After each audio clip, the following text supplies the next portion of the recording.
A paz do Senhor Jesus Cristo, aqui quem vos fala, presbítero Emerson Prestes, na Assembleia de Deus, voz solene, pastor Zeno Silva. Forte abraço ao irmão Ailton, coordenador desse culto online, pastor Levi de Oliveira, da Igreja Avivamento Bíblico. A minha saudação aqui, os irmãos em Cristo Jesus, que vão participar desse culto online, dessa palavra de Deus, que com certeza vai edificar a minha e a sua vida. Amém? Vamos ler um texto e fazer uma oração. Está escrito 1 Samuel capítulo 16, versículo 7. Amém? Acesse aí teu smartphone, teu computador, Bíblia online, ou a velha e boa Bíblia de papel impressa. Amém? Aquela que a gente rabisca tudo, né? Glória a Deus. 1 Samuel 16, versículo 7. Vamos fazer um minuto de oração. Senhor meu Deus Todo-Poderoso, diante de Ti, Senhor, reclinamos a nossa fronte. Pai Santo e Poderoso, colocamos aqui, meu Pai amado, toda a nossa expectação, Senhor amado, toda a nossa angústia, toda a nossa petição, meu Pai. E nos prostramos diante disso, Senhor, pedindo a Tua misericórdia sobre a nossa vida, porque somos falhos, meu Pai, e é necessário nesse momento que nos esvaziamos, meu Pai querido. Deixamos a mente e o coração abertos à Tua palavra, porque a honra e a glória somente pertencem ao Senhor. A nós é a confusão de pensamentos, embaralhamento, a robustez do rosto, a vermelhidão, a vergonha de entrar na Tua presença, Senhor. Pois somos falhos e apresentamos a nossa vida diante de Ti, Senhor. Nesse momento eu te peço, vai abençoando, meu Pai, cada irmão, cada irmã, que vai escutar a Tua poderosa palavra, Senhor. Vai concedendo vitória, cura, meu Pai querido, libertação. Vai batizando com o Espírito Santo, porque nós cremos na Tua palavra. Assim nós te pedimos e te agradecemos, no poderoso nome do Senhor e Salvador, Jesus Cristo. Amém, amém e graças a Deus. Diz assim a palavra do Senhor, que se encontra em 1 Samuel, capítulo 16, versículo 7. Porém, o Senhor disse a Samuel: não atentes para a sua aparência, nem para a altura da sua estatura, porque o tenho rejeitado. Porque o Senhor não vê como vê o homem, pois o homem vê o que está diante dos olhos, porém o Senhor olha para o coração. Repita comigo: porém o Senhor olha para o coração. Essa palavra de Deus maravilhosa, ela vai nos dizer sobre a escolha de Davi. Quando o profeta Samuel foi à casa do Belamita, Jessé o Belamita, e mandou colocar os seus filhos para que o Senhor falasse qual seria escolhido para ser o próximo rei de Israel. Que Deus tinha planos enormes para aquele jovem. Até então o profeta Samuel estava em oculto, porque o Senhor diz: pega o seu vaso, enche de azeite e vá, que lá eu tenho um novo rei para Israel. Mas chegando lá, foi posto à mesa. Que quando o profeta chegava, era recebido com a mesa posta. E foi chamado os filhos. Mas, quando ele viu a Eliabe, a Abinadab, a Samar, e o Senhor falava: não é esse, não é esse. E acabou todos os filhos de Jessé. Mas havia ainda o menor. Havia ainda aquele que estava cuidando das poucas ovelhas de seu pai, Davi. Porque os outros eram altos em estatura, homens de guerra, homens fortes. Mas segundo relatam os historiadores, Davi era ruivo, formoso e pequeno. Quiçá até desmilinguido. Mas ele estava fazendo o trabalho, que era cuidar das poucas ovelhas de seu pai, Jessé. E quando o profeta vê aquele homem forte, Abinadab, Eliabe, Samar e todos os outros filhos, ele fala, com certeza é um desses. Mas quando você entra no reino espiritual, aleluia, quando você entra, mergulha nas escrituras, você vai ver que Deus ele não escolhe aqueles que teoricamente estão preparados. Deus capacita os que ele escolheu. E geralmente, para confundir ainda, ele pega aquela prostituta que todos falaram que não ia ter mais solução. Pega aquele assassino que já ceifou a vida de muitos. Pega aquele drogado que está nas vinhetas da rua, nos cortiços, nas valetas, muitas das vezes sem esperança, usando crack, cocaína, maconha. Ele pega as coisas loucas para confundir as sãs, as certas. Ele pega e faz aquele andarilho, aquele mendigo, assentar junto com os príncipes no altar do Senhor. Porque o mundo está cheio de religiosidade. Eu tenho que domingo, 7 horas, tomar um banho, 7h30 estar na igreja, e se passar 9h10, 9h15, se passar 5 ou 10 minutos do culto, eu já fico com a minha cara feia. Isso é religiosidade. Religiosidade. Agora, quiçá, o Senhor falou assim, sobre os religiosos, que eles atam fardos pesados demais sobre o meu povo, e nem sequer com o dedo movem. Não entra no meu reino, e não deixa o meu povo entrar. Isso está falando da religiosidade. Deus está me direcionando nesse momento. Eu estou sentindo uma forte presença de Deus aqui nesse quarto de oração. Eu estou sentindo uma forte presença de Deus mudando o teor dessa mensagem.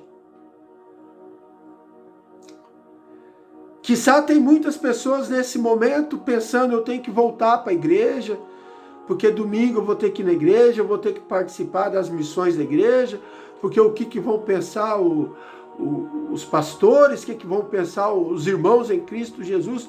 Pois eu estou aqui para te dizer, você tem que se voltar para Jesus. Você tem que mergulhar no mar do Espírito, porque o Senhor não olha para a altura da estatura. O Senhor não olha para as obras. O Senhor não olha, Ele não olha para como você está se portando com a sociedade. Ele não vê como o homem vê. Ele olha para o seu coração. E veio lá, mandaram chamar. E ninguém senta à mesa enquanto o menor não chegar, disse o profeta Samuel. E chegou Davi e foi ungido. E por quê? E por que Davi estava cuidando das ovelhas do seu pai? Porque Davi, certamente, pelo relato dos estudiosos, ele era desprezado por ser o menor da casa. Ele não era um homem qualificado para a guerra, muito menos para ser rei. Ele não era um homem qualificado. Pela sua estatura, talvez pela sua timidez, talvez por ser magro demais, pequeno demais, talvez, quiçá, até fraco demais. Mas ele estava cuidando das ovelhas do seu pai.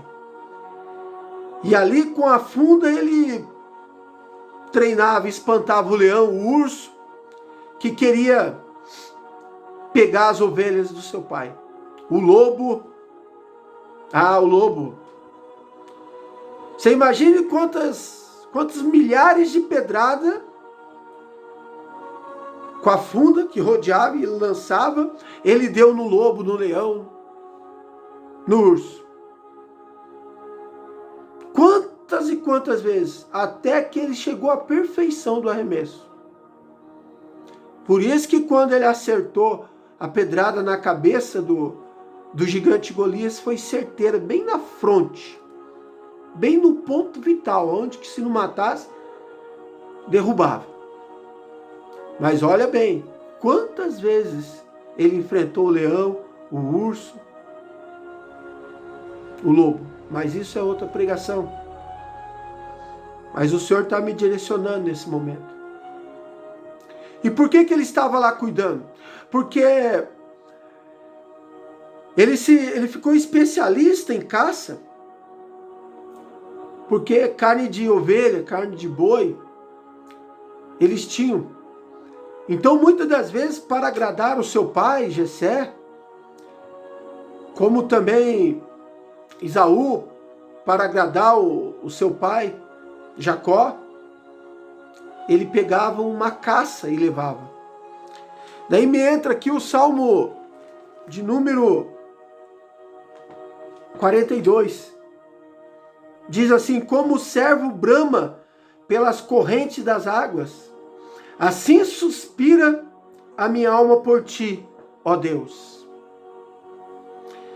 Como o servo brama pelas correntes das águas, assim suspira a minha alma por ti, ó Deus. E eu, depois de muitos anos vendo pregações sobre esse salmo, falando, eu colocava que a água refrescava, que a água era Jesus, que a água... Mas foi me dado, através da pregação do servo de Deus, uma outra visão. Davi, ele queria, muitas das vezes, matar uma caça, uma carne nobre. E o servo era difícil pegar, e não dava para pegar com pedra, com funda, tinha que ser com arco, com flecha. E muitas vezes Davi seguia aquele servo, mas ao menor ruído, aquele servo saía. Ao menor ruído ele corria, e ninguém pegava, porque ele corria vários metros muito rápido. E naquele dia, Davi foi chegando perto, e se rastejando, e se esgueirando com o arco e com a flecha, e se esquivando do lado do vento, tinha que ir ao lado contrário, para que o vento não levasse o seu cheiro para o servo. E ele, como um caçador hábil, um caçador cuidadoso, ele foi se esgueirando. E quando ele estava chegando perto, em posição para atirar o seu arco, para levar um pedaço daquele cervo para o seu pai, para poder agradar, logo que ele não tinha as qualidades de altura, de tamanho, talvez de força, que nem seus irmãos, mas ele tinha a inteligência, a habilidade, quando ele viu o leão.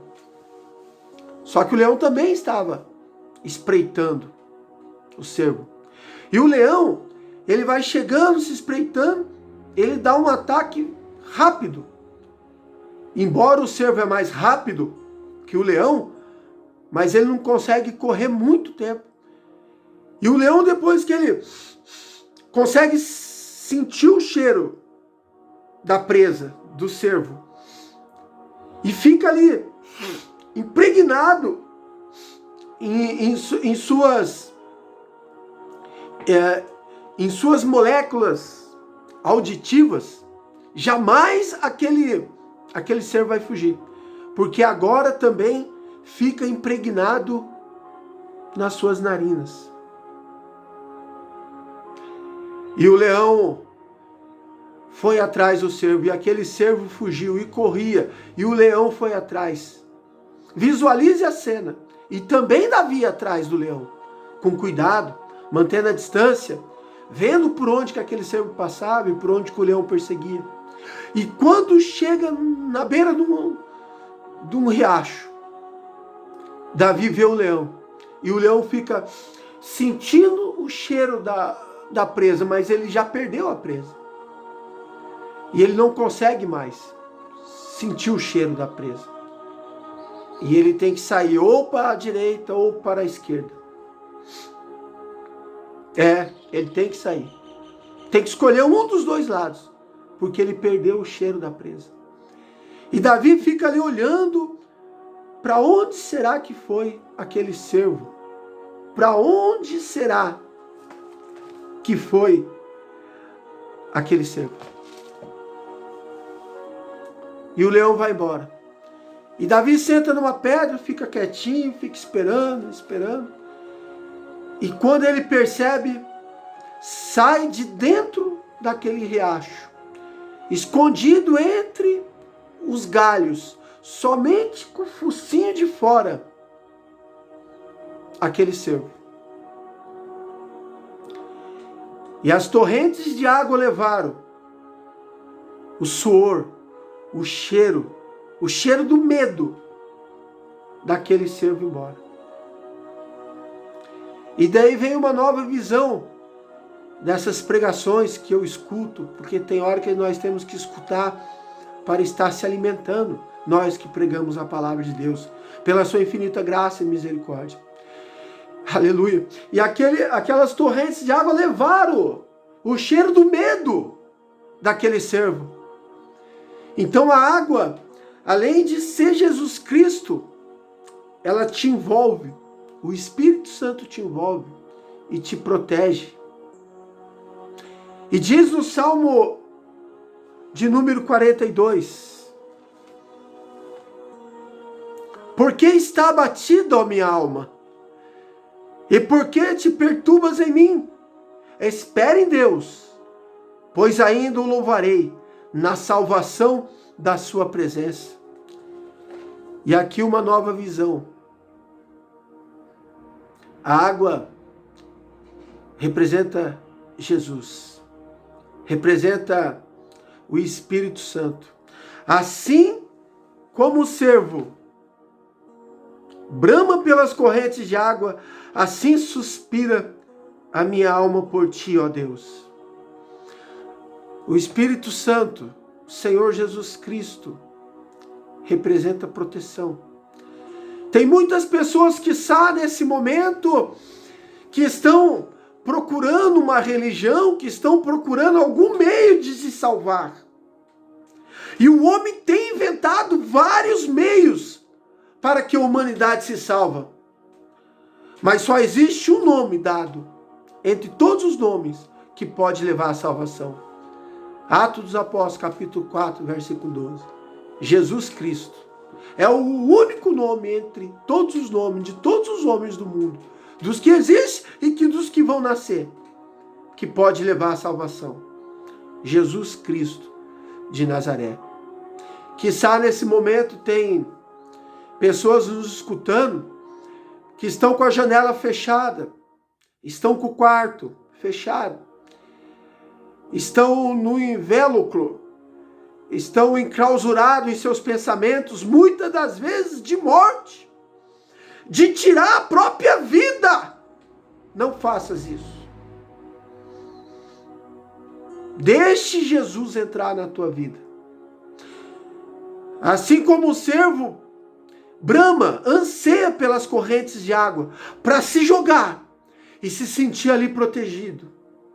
E assim como vai embora o cheiro do medo, e o leão, que aqui figura o predador de nossa alma, o inimigo, ele não veio isso não, para matar, para roubar, para destruir, para roubar o seu sonho, para destruir o seu sonho, para minar a sua esperança.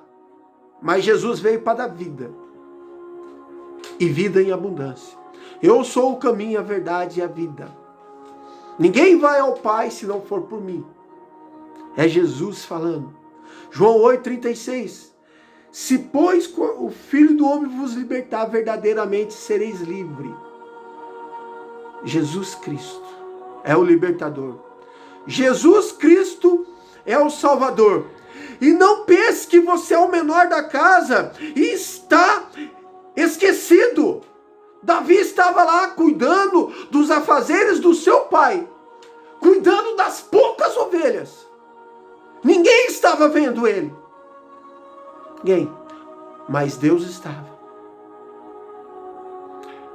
Talvez, quiçá, nesse momento te desprezaram. Falaram que você não vai conseguir. Falaram que você é um derrotado. Falaram que você não vai em nada, que teus projetos são falidos. Mas eu venho para te dizer que o menor da casa é lembrado por Deus. Você é filho de Deus. Você, aleluia, é um escolhido. E ninguém vai se sentar à mesa enquanto você não chegar. Se o teu ministério está parado, ore a Deus, creia. Ele não esqueceu de você. Se você está no mundo do álcool, da droga, das bebidas, da prostituição, da fornicação, da idolatria por esse mundo, jaz no maligno, dobre o seu joelho. Aonde você estiver, porque não dormitará o guarda de Israel. O Senhor não dorme. Olho para os montes, da onde me virá o socorro? O socorro vem do Senhor, que fez os céus e a terra. Ele não toscaneja, ele não cochila, ele não dorme. Nesse momento ele está olhando para ti. O homem vê uma pessoa sem esperança. O homem vê uma pessoa que não vai ter sucesso na vida, que não vai vencer no ministério, um derrotado. Mas Deus atenta para o coração. O homem não vê o que Deus vê. Deus é o Deus que sonda as mentes e os corações. Consegue dimensionar como que esquadrinha um coração? Ele esquadrinha o teu coração. Ele sonda o teu coração. Ele está sondando nesse momento. Tem pessoas nesse momento que estavam pensando em desistir, em literalmente chutar o pau da barraca. Mas eu venho em nome do Senhor Jesus Cristo para te dizer: ainda há esperança. E o nome dele é Senhor e Salvador Jesus Cristo de Nazaré. Guarde essa palavra. Você é um vencedor. Entregue os teus caminhos ao Senhor. Ele tudo fará. Não feche nenhum negócio, não faça nada sem pedir pela direção de Deus. Dobre o seu joelho e confesse o Senhor Jesus Cristo. Eu quero orar pela tua vida. O homem olha o que está aparente, mas Deus olha o coração. Não desista. Mais um pouquinho e a vitória virá. Amém? Guarde essa palavra. Eu quero orar pela tua vida. Senhor meu Deus, nesse momento, o Senhor que esquadrinha os rins do coração, meu Pai. Senhor, abençoa quem está escutando, Senhor amado, quem vai escutar essa mensagem, meu Pai. Estenda as suas mãos de glória e de poder, meu Pai. Aonde há um impedimento, Senhor amado, que seja esmiuçado pela tua palavra. Aonde cai enfermidade, Senhor, que não seja as minhas mãos, mas que seja as tuas mãos ainda, com as marcas da cruz, com sangue, meu Pai. E que o Senhor possa prover, meu Pai, a cura, Jeová Rafá. Aonde que há, Senhor amado, uma porta fechada, Jeová Jirê, que haja prosperidade, Senhor. Que haja fartura para que possa repartir com necessidade, com o aflito, com a viúva, com o órfão, com o estrangeiro. Senhor, abençoa, meu Pai querido, o teu povo, Senhor. Assim eu te peço e te agradeço, em nome do Senhor Jesus Cristo. Amém, amém. E graças a Deus. Graças a Deus. Fique firme, irmão. Não desista. Amém? Que Deus possa abençoar.